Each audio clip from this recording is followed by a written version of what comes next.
Sejam bem-vindos a mais um episódio do Café Coado, nosso podcast. Eu sou o Adriel. Sou o Francisco. E hoje a gente vai estar falando sobre... Qual que é o assunto mesmo, Chico? Vamos falar aí sobre alguns personagens do cristianismo. Talvez personagens da era moderna, depois da Reforma Protestante, séculos XVI, XVII em diante.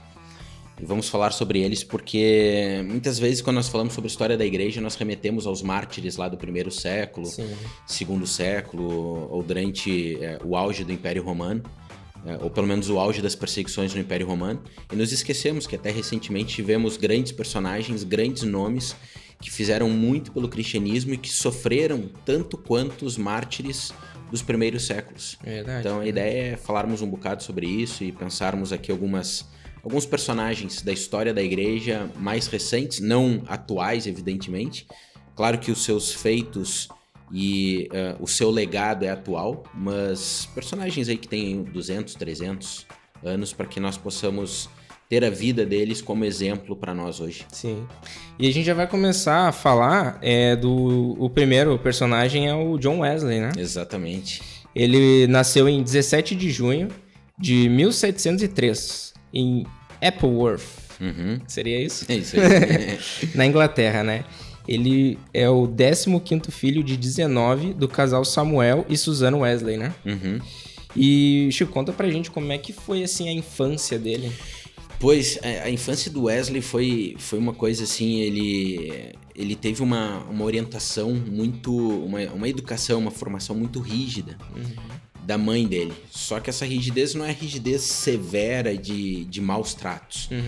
Foi antes uma rigidez ou uma formação desde das fases iniciais ou desde os seus primeiros anos orientada para um compromisso e para a responsabilidade. A mãe dele, Susana, ela marcava o 5º aniversário dos filhos como o momento em que eles começariam a ser alfabetizados. Então eles completavam 5 anos, no dia seguinte ao aniversário, a mãe começava a alfabetizá-los. E a alfabetização era com a Bíblia, eles começavam, aprendiam o alfabeto, e logo as primeiras frases que eles liam eram versículos bíblicos, ou salmos, ou os primeiros capítulos, os primeiros versículos do livro de Gênesis. E tinha uma frase da mãe dele, Susana, que ela dizia que a vontade da criança tinha que ser subjugada, tinha que ser dominada, para que ela crescesse num caminho de orientação e de aprendizagem, tendo os pais sempre como um exemplo de uma vida piedosa. Então a ideia aqui, claro que se nós levássemos para outro campo pedagógico, etc., iríamos questionar o que é subjugar a vontade da criança e tal. Mas não é nesse sentido de tirar a autonomia ou tornar a criança dependente da decisão de alguém, não é isso.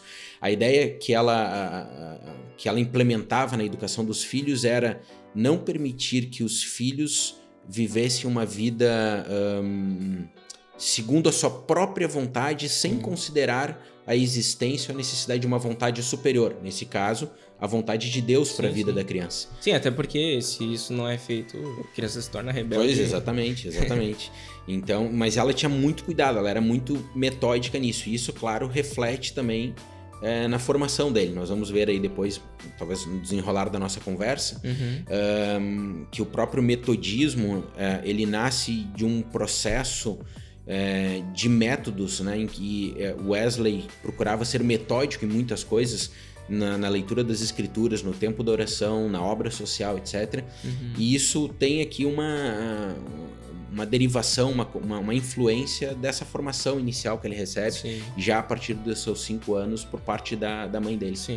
Então, um pilar na vida de Wesley foi a mãe dele, né? Foi. A mãe ela se preocupou em educar, como tu disseste, né? Foram 19 filhos, ele foi o 15º, né?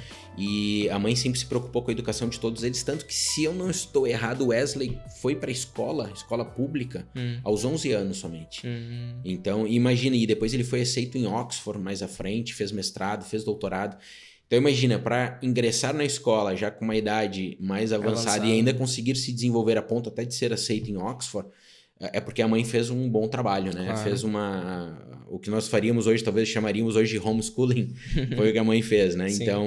que eu acho que era uma prática normal, né? Em 1700, era século XVIII, né? Então, sim. era assim, uma relativamente normal e presente em várias... Talvez não com cristãs. a Bíblia, né? Dessa forma, né? Mas exatamente. Com certeza a alfabetização devia vir de casa. Exatamente. Sim.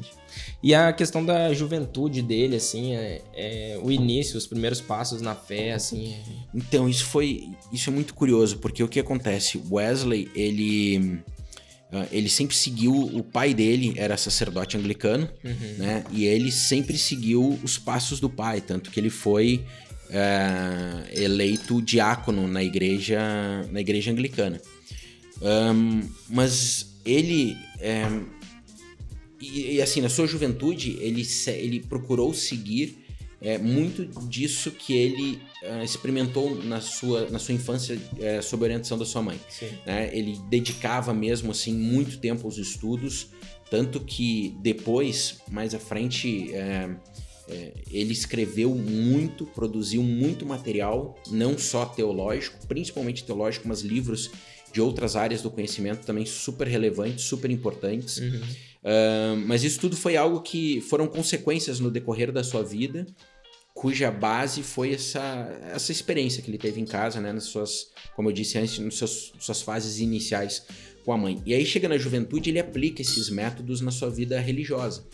Então, ele mais alguns amigos, o irmão dele, Charles Wesley, depois George Whitefield também se junta a eles e outros rapazes organizam um clube, né? Eles chamam lá Clube dos Santos, e a ideia deles era trabalhar de maneira... era unir-se para que juntos eles pudessem trabalhar na obra do Senhor, mas também crescer espiritualmente. Sim. Então eles tinham lá, tantas horas de oração por dia, e aí tais dias da semana, o momento da oração era, 8 horas da manhã, 4 horas da manhã, e aí eles se reuniam de uma maneira muito metódica.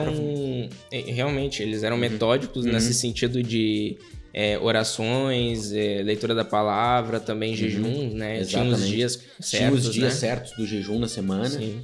Tinha o tempo certo da oração diária, tinha os dias e as horas certas da leitura das escrituras. Mas eles foram os fundadores da questão metodista, né? Da igreja metodista. Sim, mas veja, a proposta de Wesley não era criar uma igreja. Né? O que ocorre é assim, Antes da gente entrar nesse assunto, só dar uma explicada pro pessoal o que é a igreja metodista, mais ou menos, assim, um parecer sobre. A igreja metodista, ela é basicamente uma igreja evangélica. Ela não é uma igreja diretamente originária da reforma protestante, como, por exemplo, a igreja luterana, a igreja presbiteriana, até mesmo algumas denominações batistas que surgem ou que nascem num contexto ou da reforma ou imediatamente pós-reforma. O metodismo, ele nasce na segunda metade do século XVIII nos Estados Unidos, não nasce na Europa como as outras igrejas mais históricas, assim, de orientação reformada, mas tem uma base bíblica saudável. É claro que dependendo o olhar que se for colocar, por exemplo, um luterano ou um presbiteriano, por seguir uma teologia mais reformada, com mais influência calvinista, vai olhar com uma certa suspeita para a teologia metodista, que é uma teologia arminiana, que nasceu, né, no continente norte-americano.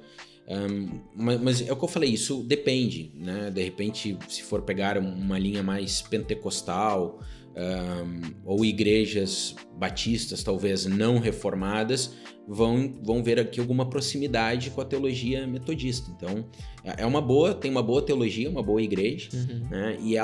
Mas ela nasce muito, ela tem esse nome e ela tem a sua influência muito em Wesley por conta disso, né? Mas mais à frente a gente pode até conversar por que nasce a igreja. Não era o intuito inicial de Wesley formar a igreja ou criar a igreja metodista, mas vamos falar isso mais à frente. Tá certo. Mas enfim, o que ele colocava então no Clube dos Santos e com esses amigos era mesmo isso, era viver uma vida devocional. Era viver uma vida de entrega a Deus, uma vida de dedicação em todos os sentidos. A oração, leitura das escrituras, eles se dedicavam também a obras sociais, ajudavam pobres, necessitados, até porque muita da impressão que o Wesley teve acerca do seu cristianismo foi também decorrente do cenário britânico no século XVIII, né, que foi o que tu falaste no início ali. A Inglaterra passava pela Revolução Industrial, e a Revolução Industrial provocou um êxodo rural muito grande.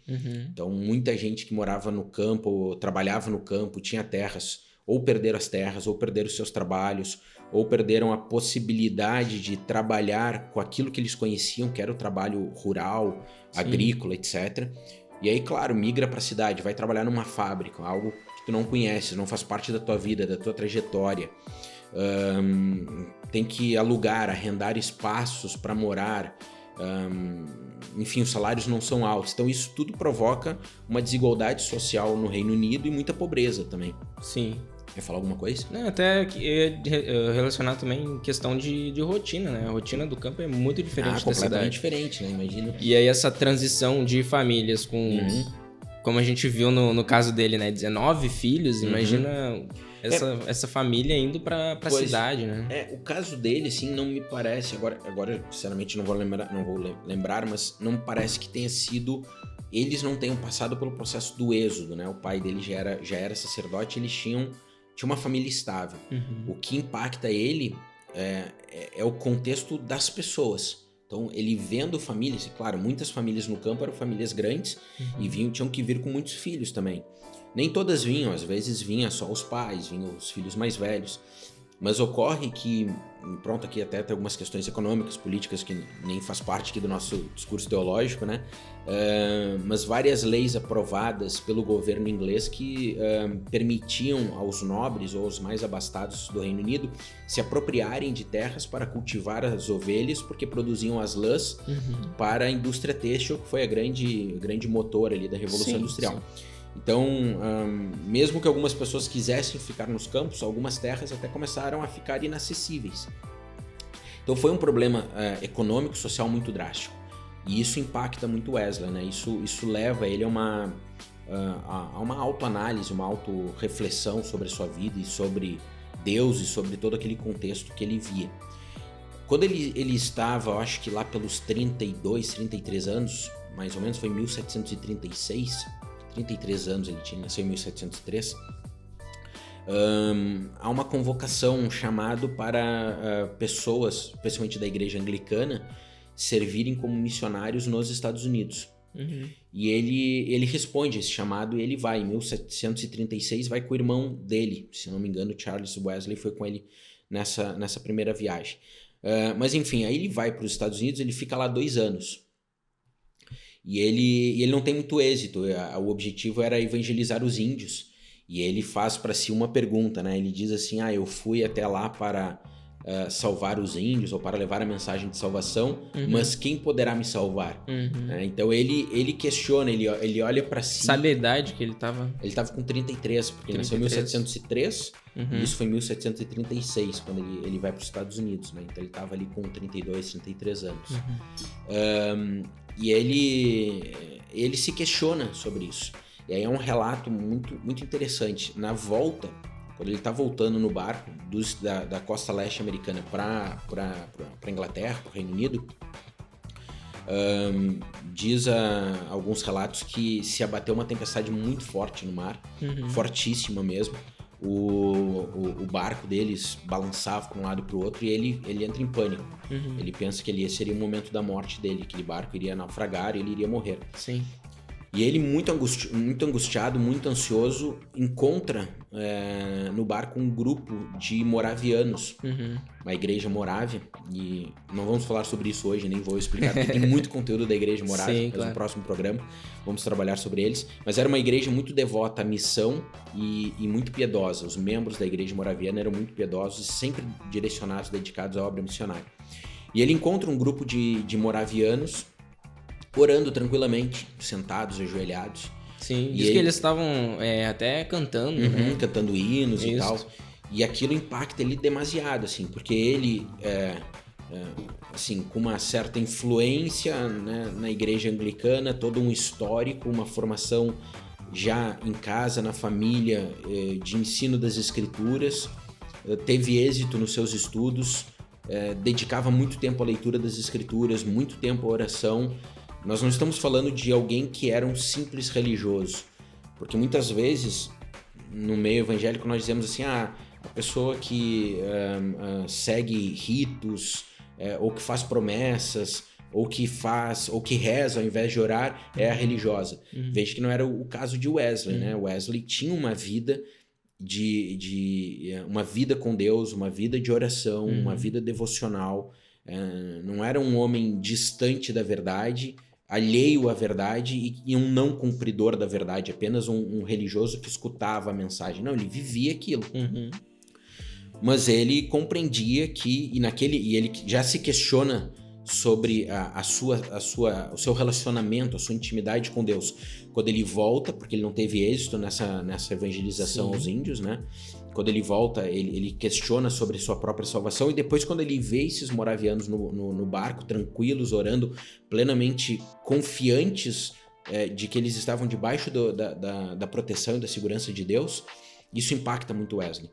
E ele, então, quando ele chega na Inglaterra, ele até tem contato com alguns líderes da igreja moraviana e diz que aquilo contribuiu muito para o crescimento espiritual dele. Ele teve ali exemplos, ele teve ali referências, mas o ponto alto assim, da sua conversão, é sempre difícil falar que ele só se converteu naquele momento. Talvez ele tenha amadurecido naquele momento. Foi quando ele leu um comentário de Lutero sobre a carta aos Romanos. E aí Wesley traz ali alguns relatos realmente impactantes sobre isso, dizendo que o coração dele se aqueceu naquele momento em que ele compreendeu a mensagem e compreendeu o texto de Paulo aos Romanos de tal maneira que o coração dele nunca tinha sentido o calor que ele sentiu naquele momento. Sim.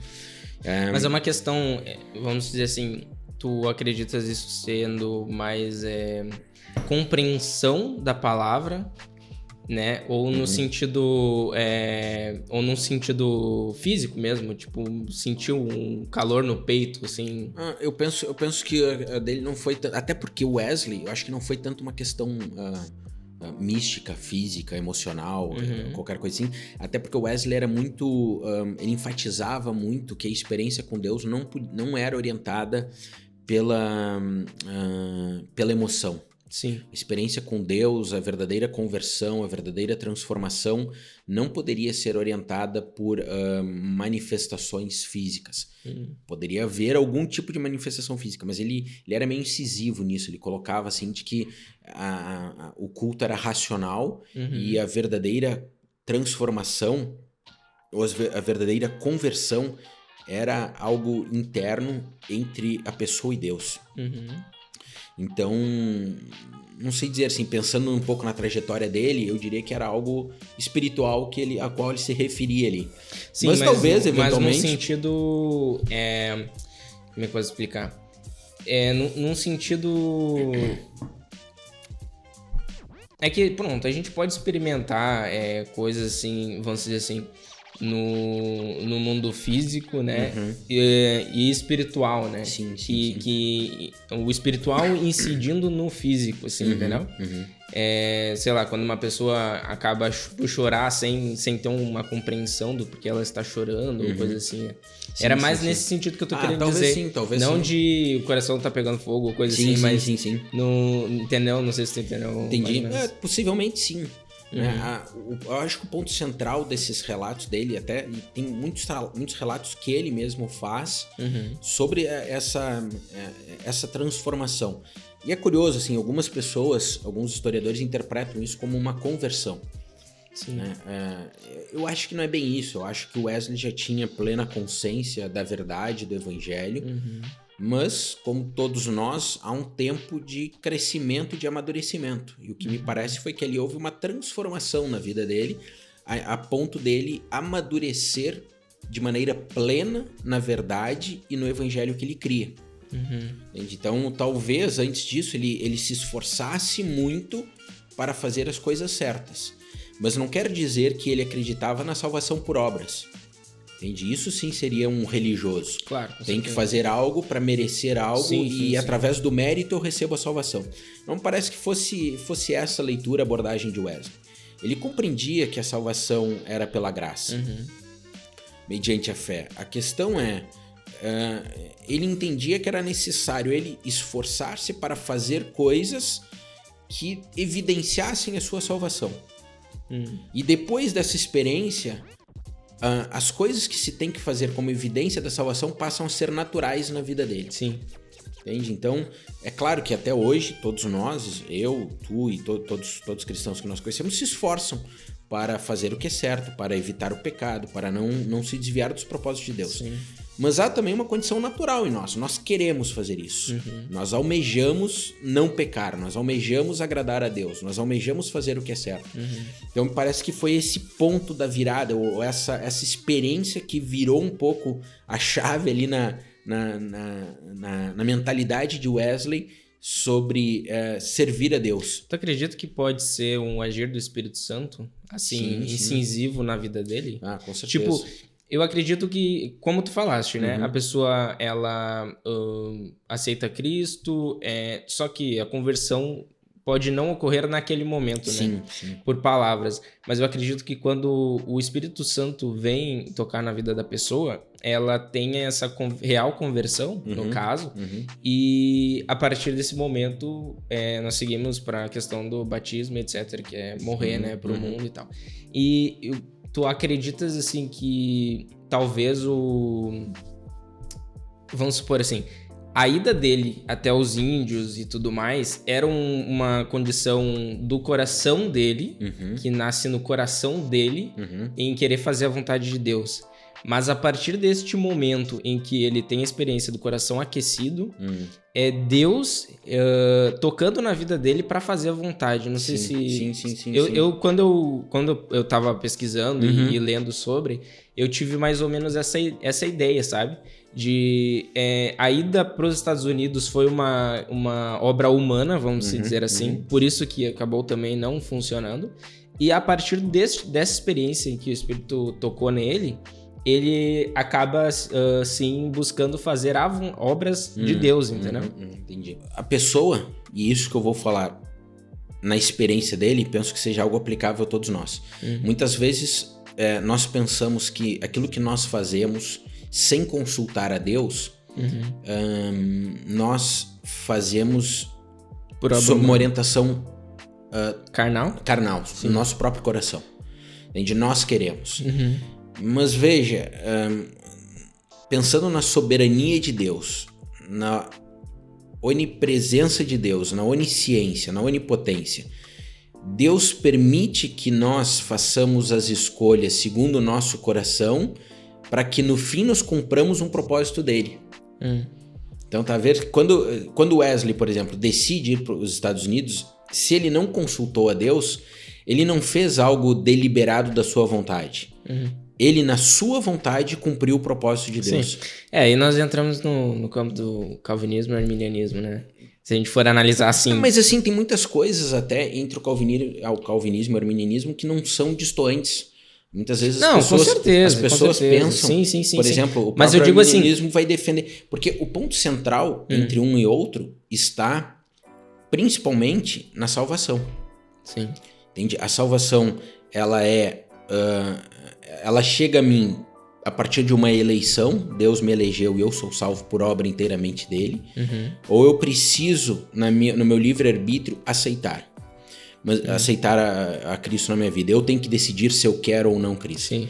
Mas veja, ambos confiam na soberania de Deus. Claro. Ambos confiam que todas as decisões humanas não fogem da vontade de Deus. Entende? Então, assim... Eu entendo que é um debate a caso, mas eu digo assim, era só pra destoar, assim, que tipo assim, quando nós seguimos, por mais que seja obra da vontade de Deus, não, é importante que ele vá aos Estados Unidos, que ele passe por aquela experiência, que toda, tipo, eu compreendo que sim, estava assim, Deus permitindo que tudo isso ocorresse, não tô debatendo a questão da soberania de Deus sobre isso, eu só tô dizendo que existe um fruto que ele amadurece quando nós fazemos pela vontade de Deus. Sim. Sabe? Quando a gente pega e tenta... aquela questão, né? Por mais que Deus permita, mas nós fazemos obras da nossa mente, ao invés de seguir o que o Espírito quer, são frutos que morrem, vamos dizer assim. Sim, entendeu? Sim. Pode, ok, ter uma transformação na nossa vida, né? Levar para um entendimento, uma conversão desse caminho, vamos dizer assim. Mas o fruto, ele frutifica verdadeiramente quando nós seguimos totalmente a Deus, entendeu? Sim, Era mais nesse sentido que eu queria dizer, entendeu? Entendi.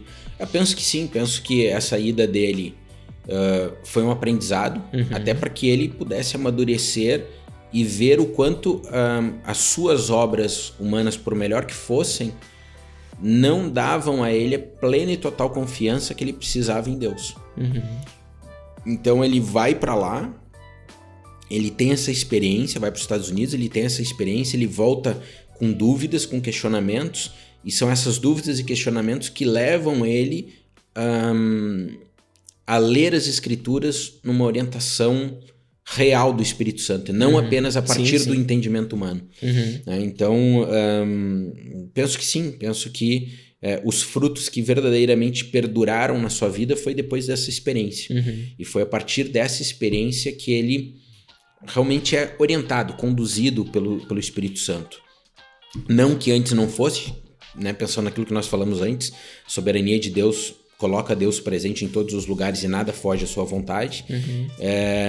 Mas ainda assim há esse processo de crescimento, de amadurecimento, pelo qual todos nós passamos, inclusive Wesley passou, em que quando as coisas mudam porque nós crescemos e nós compreendemos a verdade de uma maneira mais intensa e mais profunda, nós somos verdadeiramente guiados pelo Espírito Santo nas mínimas decisões e escolhas que nós fazemos. E não apenas em grandes coisas. Vou me mudar de país, vou para América, vou para não sei... não é só isso, em pequenos detalhes. E eu penso que esse tenha sido um momento da vida dele. Entendi. Eu tava procurando aqui que tem uma frase que eu tinha marcado, e ele diz assim, né? Ao entardecer, fui sem grande vontade a uma sociedade na rua de Aldersgate, onde alguém estava a ler o prefácio de Lutero à Epístola aos Romanos. Cerca de 8:45, enquanto ele estava a descrever a mudança que Deus operara no coração, através da fé em Cristo, eu senti o meu coração estranhamente aquecido. Eu senti que confiava em Cristo, somente em Cristo para a salvação. E uma certeza foi-me dada que ele havia retirado os meus pecados, mesmo os meus, e me havia salvo da lei do pecado e da morte. Essa que foi a experiência, né? Essa foi a experiência dele. E isso é um relato dele que eu estava procurando aqui, que eu tinha separado e não estava encontrando. Então, veja, foi mesmo isso. Primeiro, ele não queria ir, né? Ele disse que foi sem grande vontade. Então, e isso também é um aprendizado para nós. O que nós temos que fazer quando nós não queremos orar? Temos que orar. Sim. O que nós temos que fazer quando nós não temos vontade de ler as Escrituras? Temos que ler a Bíblia. Nós temos que fazer as coisas por convicção. Entende? Não é porque nós somos motivados ou temos vontade de fazer que nós fazemos. Nós fazemos porque nós temos convicção da verdade. Sim. Jesus é a verdade, a palavra de Deus é a verdade, e a única forma de estabelecermos um relacionamento com a verdade é através da Bíblia, através da oração. Então nós temos que fazer isso. É uma questão de fé, né? Exatamente. De ter certeza, Ter certeza. Então se eu tenho convicção, eu faço. E ele foi, né? Ele tinha convicção disso. Então veja que o problema dele não era falta de fé, ele tinha fé, o que ele precisava era amadurecer, crescer na fé. E ele escuta, né, uma mensagem, ele leu o prefácio de comentários de Lutero à Epístola aos Romanos, aqueles comentários elucidam para ele algo até então normal, porque ele conhecia a Epístola aos Romanos. Wesley conhecia muito bem as Escrituras, ele escreveu muitos bons tratados teológicos. Claro que muita parte dos seus escritos foi depois dessa experiência, mas para ele escrever algo depois não quer dizer que ele não conhecesse antes, né? Pelo contrário, para poder produzir tanto material de qualidade como ele produziu ao longo da sua vida, é porque ele já vinha de maneira gradual num crescimento, no conhecimento das Escrituras. Mas aquele momento ali o Espírito Santo fala com ele de uma maneira diferente, de uma maneira mais profunda, e ele tem algo que todos nós devemos ter pela fé. Né? Eu senti que confiava em Cristo e somente em Cristo para a salvação. Então, absolutamente mais nada do que ele pudesse fazer contribuiria na salvação dele, a não ser a confiança em Cristo. E somente isso. E ele aqui, então, começa, né? A partir daqui, o ministério dele realmente cresce, é aquilo que tu falaste, né? Os frutos se tornam perenes, se tornam estáveis, se tornam duradouros e se multiplicam. Ele, a partir daqui, ele volta depois para os Estados Unidos, começa um ministério principalmente ao ar livre. Ele começa um ministério ao ar livre, pregando nas ruas, em praças, etc. Tem até uma frase dele, né? Tem como é que é a rua é a minha paróquia, alguma coisa assim. O mundo todo é a minha paróquia. O mundo todo é a minha paróquia, né? Alguma coisa assim. Porque ele não tinha necessariamente uma igreja, um templo onde ele pregava. Mas isso porque a igreja anglicana, principalmente, não aceitava a pregação dele. Ele passou a ter ali uma mensagem, uma pregação muito fervorosa, muito devocional, de aplicação prática das escrituras, de consciência do pecado. Ele fugiu daquela liturgia tradicional, eu costumo chamar, e isso nós vemos até hoje nas nossas igrejas, né? Pregação de domingo, que é só aquela pregaçãozinha para acomodar o povo, a pessoa vai ali, se sente bem, sai da igreja. Então ele foge dessa pregação de domingo, né, essa pregação semanal para acomodar as pessoas, e começa a confrontar as pessoas com as escrituras, com a verdade. E é uma questão daquela época também, que estava se passando por uma questão de igreja, pregação é dentro da igreja, né? Existia isto, né? Sim. E até ele pregar fora da igreja era uma coisa má vista, né? Ele sofreu muito por isso também. Sim. Claro que tinham outros pregadores, tanto naquele período em outras partes, que já estavam pregando ao ar livre. Até assim, ele observa um dos amigos deles, George Whitefield, e que depois até tiveram uma desavença, porque o Whitefield era de tradição reformada, era uma linha mais calvinista, e o Wesley abraça a teologia arminiana. Sim. Que até não era a teologia inicial dele, porque a igreja anglicana é de orientação calvinista, né? E aí pronto, ele teve lá algumas mudanças e tal, e ele adentra para a teologia arminiana e rompe relações com George Whitefield. Mas Whitefield até foi mais pioneiro do que Wesley na pregação ao ar livre. Entende? Então, e era um movimento assim também, nesse mesmo período. Nos Estados Unidos havia aparecido no cenário Jonathan Edwards, que vale a pena a gente gravar um programa só de Edwards, ele é muito bom, e também é um dos grandes avivalistas. Então haviam vários personagens ali aparecendo na costa leste americana naquele mesmo período. Então assim, não é que o Wesley sozinho... Mas Wesley já estava na Inglaterra. Ele tinha ido para os Estados Unidos, tinha voltado para a Inglaterra, teve essa experiência, volta para os Estados Unidos. Ele voltou depois. Já para os Estados Unidos. Sim, ele volta para os Estados Unidos depois. Enfim, e aí quando ele volta para os Estados Unidos, ele não tem espaço para pregar nas igrejas anglicanas, volta depois dessa experiência, avivado já, coração verdadeiramente aquecido pela palavra, e ele começa a pregar ao ar livre, muita gente começa a se converter. Os relatos históricos dizem que ele pregava em média 3 sermões por dia. E dizem que ele ele pregou durante 50 anos, isso ele tinha ali pelos 30 e tal, e ele faleceu 80 e qualquer coisa, né? Então, ele pregou aí durante 50 anos, e ele teria... Acho que é 53, né? 50, assim, pode ser, 53 anos. Dizem que ele pregou mais de 40 mil sermões durante esse tempo. Ele pregava por ano mais ou menos 780 sermões por ano. Nossa. O que daria pelo menos aí o ano... uns 2 por dia. Pois, mais ou menos isso, né? Pensando no total de dias no ano. Pensando no total de dias no ano, pelo menos 2 sermões por dia. Sim. E pregava para multidões, né? 5, 15, 20 mil pessoas paravam para ouvir o Wesley. Foi realmente assustador o crescimento que o ministério dele teve. Agora nós temos que nos lembrar que o ministério dele não cresceu pelas boas práticas que ele tinha, de oração, de jejum, de leitura das escrituras. Isso tudo foi fundamental para a solidez do ministério, mas o crescimento foi a partir da experiência que ele teve com o Senhor. Né? E até porque quando nós falamos sobre esses personagens, nós sempre pensamos nos grandes feitos deles, né? Então nós pensamos, Wesley pregou para multidões, Wesley se dedicava aos estudos das escrituras, a escrever tratados teológicos, grandes coisas ele fez, é verdade. Mas ele apanhava muito, ele chegava em cidades, cultos públicos, as pessoas, muita gente não acreditava, achava que era um charlatão, que era um enganador, falso profeta, tiravam ele dos púlpitos de onde ele estava, espancavam ele, magoavam mesmo ele muito. Teve mais de uma vez que ele foi dado como morto, né? Sim, ele foi dado como morto, o tamanho foi a situação que o deixaram depois de espancamento. Houveram casos em que ele ia pregar dentro de igrejas, entravam nas igrejas, batiam até nos cristãos, quebravam tudo, arrancavam ele da igreja, espancavam ele. Então ele sofreu muito também nesse período. Não foi só momentos de glória e de grandes feitos ministeriais. Sim. Foi também foi um momento muito pesado, muito forte de perseguição, de oposição, de calúnia. Ele sofreu muitas calúnias também, publicavam muitas coisas contra ele, o irmão dele também. Enfim, e as agressões físicas e todo tipo de perseguição, né?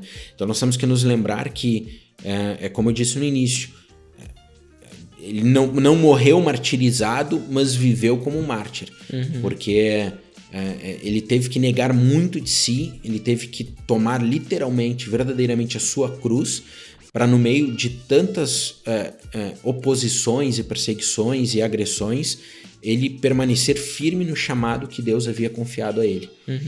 Porque seria muito fácil dizer, olha, tô a apanhar aqui nos Estados Unidos, vou voltar para a Inglaterra, claro, vou viver de maneira religiosa lá na igreja anglicana, vou seguir a minha carreira, a minha profissão com o meu salário de sacerdote, clérigo anglicano. Não, ele não fez isso, né? Ele se manteve aonde Deus o levou, mesmo sofrendo, mesmo apanhando. E aí, claro, no meio dessa perseguição, ele aprendia a se sujeitar a Cristo, via que ele era fraco, ele dependia da força de Cristo nele, e junto o ministério dele ia crescendo. Então, muitas vezes nós olhamos para o crescimento do ministério hoje, né? Olhamos para os grandes feitos. Não, mas ele chegou a isso porque esse homem apanhou, sofreu, foi perseguido. Muito coisas que mártires do primeiro século talvez passaram. E também porque ele é ser humano, né? Ele era dotado de pecado. Então, toda essa glória é para Deus, no caso, né? E só por Deus isso é né? Nós trazemos aqui personagens que foram importantes, sim, para a história da igreja, mas não queremos colocá-los como os santos, claro, né? Claro. Né? Eles tinham todos eles têm seus problemas, mas quando nós decidimos, né, seguir a vontade de Deus, fazer sua vontade, né, as coisas acabam acontecendo como aconteceu para esses personagens. Exatamente, né? Exatamente. E veja assim a dedicação, a convicção que ele tinha, né? Alguns relatos dizem que ele viajava mais ou menos 7.000 quilômetros por ano. Nossa. Então imagina, na época. Hoje nós andamos aí 10, 15, calhar 20, andamos muito, são 20.000 quilômetros de carro por ano. Sim. Com estradas, com autoestradas, com sistemas de rodagem, trânsito, etc. Tudo funcionando muito bem. Imagina 7.000 quilômetros no século XVIII, carroça, cavalo, a pé, percorrer tudo isso em um ano. E depois ele também tinha uma outra curiosidade, ele dedicava sempre, né? Isso não só quando ele estava no Clube dos Santos, isso ao longo de toda a sua vida, todos os dias pelo menos 2 horas de oração diárias. Então, assim, era uma vida mesmo devota a Deus. Sim. Só que essa vida devota a Deus, como eu disse antes, ela era carregada de experiências boas e experiências ruins. As experiências ruins lembravam ele da fraqueza dele, obrigando ele a depender mais de Deus, mas também nunca sendo o que tu disseste, um santo, né? Ocupando o posicionamento de Cristo, ocupando uma referência única, exclusiva para a nossa salvação. Não, absolutamente não. Alguém apenas que viveu e que deu um testemunho da fé, que serve de exemplo para nós. Sim. E talvez o maior exemplo seja, assim como ele só desenvolveu plenamente o chamado de Deus para a vida dele, quando ele entendeu que a única e verdadeira salvação estava em Cristo, nós também podemos ter isso como exemplo. olhar para nós e para as nossas vidas e refletir: será que eu verdadeiramente confio que a única salvação, o único que me pode salvar é Jesus? Será que a única forma que eu compreendo que eu posso agradar a Deus é colocando e depositando total confiança em Cristo? Porque muitas vezes nós também queremos fazer coisas. Sim. E nós achamos que temos que correr e fazer muitas coisas, e de fato é bom servirmos a Deus e fazermos muitas coisas na obra do Senhor e no chamado dele para as nossas vidas, mas nunca podemos fazer primeiro as coisas e depois rendermos-nos a Deus. Tem que ser primeiro a rendição a ele para depois fazer as coisas que ele nos permite, quer que nós façamos. Sim. E penso que a vida de Wesley seja um excelente exemplo para isso. Um homem que fazia muitas coisas, muito organizado, muito metódico, muito bom no fazer, mas também na produção, na escrita, no conhecimento. Agora, tudo isso frutificou plenamente e esses frutos cresceram e se tornaram prósperos e deixaram um legado, inclusive, quando ele aprendeu a colocar, a depositar primeiro a sua vida nas mãos de Deus e a confiar somente em Cristo. Amém. É isso. Então tá, tem alguma frase que ele deixou, algum texto que seria legal a gente trazer aqui pro pessoal, que marcou assim o ministério dele principal? Tem uma frase dele, ele diz assim: dai-me 100 homens que nada temam senão o pecado e nada desejam senão a Deus, e eu abalarei o mundo. Então veja, o que ele queria era assim, um grupo de pessoas, e isso é muito relevante, essa ideia, porque muitas vezes nós temos a ideia também de que a pessoa, nós conseguimos fazer ou cumprir plenamente o ministério para o qual Deus nos chamou sozinhos. E ele tinha muito isso, ele formou muitos pregadores e tinha muito essa ideia, né? Dá-me homens que nada desejam senão a Deus. Eu quero pessoas comigo que só busquem a Deus, que só amem a Deus. E eu abalarei o mundo. Nós vamos abalar o mundo com a nossa mensagem. Mas veja que ele pensava em outros trabalhando junto com ele. E depois tinha uma outra frase dele que era muito fixe, que ele diz assim: todo cristão deve estar sempre pronto para morrer ou para pregar. Então veja, tinha duas condições para as quais nós temos que estar prontos. Prontos para morrer ou então prontos para pregar.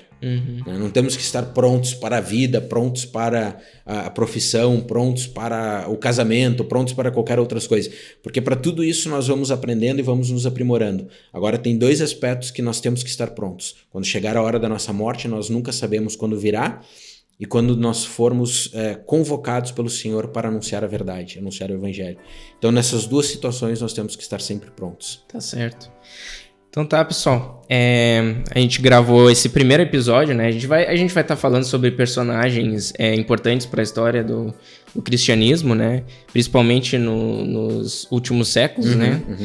E eu queria fala um pouquinho aí sobre o Ministério do Céu e Terra, que nós temos o apoio aqui. Céu e Terra é um ministério do qual eu também faço parte, e nós trabalhamos principalmente com uma abordagem interdenominacional. Trabalhamos com diferentes igrejas, sempre respeitando as confissões doutrinárias, teológicas dessas igrejas, porque o nosso ponto central é trabalhar em prol da unidade do corpo de Cristo. Então, nós oferecemos cursos de formação teológica, fazemos vários eventos que tratam de temáticas do interesse de todos, como, por exemplo, vocação, chamado, propósito, reino de Deus, enfim, várias outras questões que são relevantes para que a igreja, os cristãos hoje pensem sobre a sua vida, sobre o seu propósito aqui nesta terra, até que tudo se cumpra segundo as Escrituras. E também oferecemos outros cursos, como cursos de idiomas, temos uma livraria, o pessoal pode olhar depois no Instagram, Loja Céu e Terra, pode seguir o nosso perfil Céu e Terra, porque o nosso objetivo, o fim, como eu disse, é trabalhar em prol da unidade do corpo de Cristo, mas também propagar o Evangelho na Europa. Então, por exemplo, a nossa livraria nasceu de um projeto cujo objetivo era contribuir com literatura cristã em Portugal e em outras regiões na Europa. E temos conseguido, pela graça de Deus, temos avançado bastante nesse propósito. Então convém depois o pessoal que está aí nos assistindo dar uma vista de olhos, vai lá no Instagram, coloca Céu e Terra. Céu e Terra é tudo junto com e-comercial, ou então loja Céu e Terra, e vê lá o material que nós temos. Tá bem, vai estar na descrição também, se você não conseguir achar por um acaso, vai estar na descrição, você pode olhar, né? E também falar aqui sobre o nosso Instagram, né? É o @podcafécoado, também vai estar na descrição. Que lá a gente tem colocado cortes, né? Sobre... Às vezes a pessoa não quer assistir todo o episódio, então lá tem pequenos cortes com partes importantes, né? Da nossa conversa e tudo mais. E aí você pode estar acompanhando por lá, né? Eu também queria falar sobre esse equipamento novo aí que a gente conseguiu aí graças a uma oferta aí. E também queria colocar, né, para você que está assistindo, se você conhece alguém, nós estamos em Braga, em Portugal. Nós queremos trazer esse ministério, né? O podcast Café Coado, a ideia é que a gente consiga frutificar aqui em Portugal, entendeu? É claro, trazer para fora também, mas principalmente cá, porque nós temos alguns ministérios só que, através da internet, pelo que eu tenho acompanhado, assim, aqui são poucos realmente, né? Nós queremos trazer Cristo aqui também, né? Então, se você quer, se você tem uma dica de alguém que poderia ser entrevistado, a ideia do Café Coado é trazer um conteúdo cristão e também entrevistados, né? Cristãos, ou que possam falar sobre o amor de Deus, né? Exatamente. E tudo mais. Também quero falar sobre você pode estar nos acompanhando no Spotify. Se você não acho que entrevistas, assim, assuntos, podcasts tem que ser em áudio, não gosto de ficar olhando, você pode acompanhar no Spotify. Tem vários agregadores de podcasts, né? Você pode estar procurando. Se você estiver nos vendo no YouTube também, né? Nós temos o canal no YouTube. E você pode estar acompanhando qualquer uma das nossas redes sociais e tudo mais. Vai estar aqui na descrição. Se você quiser estar nos ajudando no ministério, entra lá, curte, dá um subscreve lá e tudo mais, né? Para que esse ministério esteja crescendo cada dia mais e a gente possa alcançar mais pessoas para Deus, né? Amém. Muito bom. Amém? Então tá, pessoal. Esse foi mais um episódio. Fiquem até o próximo.